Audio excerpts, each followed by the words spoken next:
Ladies and gentlemen, it is my privilege to introduce to you the editor of National Review, Mr. Jack Fowler.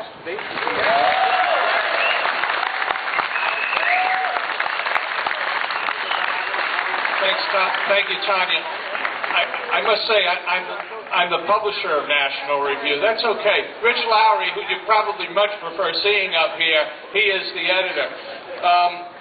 Ladies and gentlemen, I live in Milford, and I do want to say about 15 years or so ago, I did create a group at that time. I thought I was a lonely man, myself and Ralph Nader, believe it or not, opposing the boondoggle for this proposed stadium that was coming to Hartford with the Patriots, and we started a group, Hunt, Patriots, Unwanted, Needed, Tax Cut. And I've always been a firm believer that our state has been way overtaxed.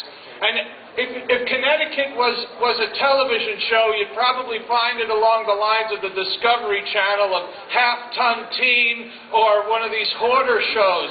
If our state government is something like that. I was talking before to one of the great public servants, Joe Markley, and it is fantastic that he is up here representing the people and our interests, along with another great new senator just from Meriden, Len Suzio. It's fantastic that he's here. And I must say, and part of the reason that they're here is because of another great former senator, Tom Scott. But I tell you, I was talking before, and Joe said something to the effect that someone who serves here said, wow, I didn't see it coming. And it's like the kid that weighs 800 pounds. How did you not see it coming? But eventually you get to the point where you're 800 pounds or 1,000 pounds and you have to do something about it. And the first thing you do is stop enabling. You know, you stop bringing them the Twinkies and the Oreos. And we cannot increase taxes. This isn't a budget that's being proposed. This is a death notice for the economy of this state. And, you know, we have to be concerned not just with the Democrat Party, but with the Republican Party. Now, one of the great privileges in my life is that I was a friend of William F. Buckley, Jr., the founder of National Review, who was a great man. And he created the modern conservative movement. And by the way, www.nationalreview.com, $59 a year for a subscription. And I see some subscribers here. I love you. But, you know, Bill would be very comfortable here, I know. Bill had a famous comment about he'd rather be his life run by the first 2,000 people in the Boston phone book than the faculty of Harvard University. And Bill and Tom Scott, back in the late 80s, took on to get rid of the most obnoxious senator serving in Washington, Lowell Weicker, and they knocked him off. Now, Bill made a mistake because that freed Lowell Weicker to come here and raise your taxes, but we won't talk about that. But about the Republican Party, I do want to say, and I hear that maybe we're going to have some pleasant and welcome news from them in a week or so about how they perceive the budget. But, you know, hope springs infernal often. There was a meeting with some legislators in Fairfield, and Bob McGuffey, who's I believe going to speak later. I'm just going to read you this very quickly. The legislators pledged to take a hard stance on the budget talks and to look at every possible way to make budget cuts.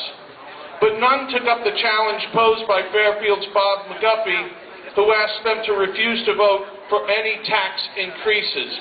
And I find that very troubling. And I believe a comment that was made at that time by one of the Republican officials was that taxes are on the table. Well, across this great state there are many tables. And we know what's on those tables in various homes. There are pink slips on those tables. There are bill collection notices on those tables. There are college admission letters that kids cannot go to because their families can't afford them. There are newspapers on those tables. that have headlines talking about another manufacturing plant shutting down, or another manufacturing plant moving to another state because Connecticut's tax burden and regulation burden is crippling our economy. It's already crippling our economy. If we add $1.5 billion or $2.5 billion to that burden, it's going to be dead. You know, there's also on those tables are some elbows, and they're holding up a head, and the head is crying. And it's a mother or a father who don't have a job, who can't pay their bills. What are the people up here thinking? What is Governor Malloy thinking when he wants to add more to that burden? Ladies and gentlemen, this is some people talk about we're at a crossroads. I sort of think we're past the crossroads, but I'm a conservative, and I'm a person of hope. I'm a Catholic, and to despair is a sin. I'm coming up to the line there of despair. But I still have hope, and the hope is that with Joe Markley and Len Suzio and some other people who hopefully today and other things will whack them upside the head with a 2x4 reality, that they're going to vote against this budget. Because unless they do, this state, which is already in dire trouble, is going over that barrel over the Niagara Falls. But ladies and gentlemen, be people of hope, because we can win this battle, and we will with your active lobbying of your elected officials. It's a great honor to be here, and I hope we're here a year from now as we look back on how we helped defeat this $1.5 billion proposed tax cut and how we saved Connecticut for ourselves and for our children and our grandchildren. Thank you very much.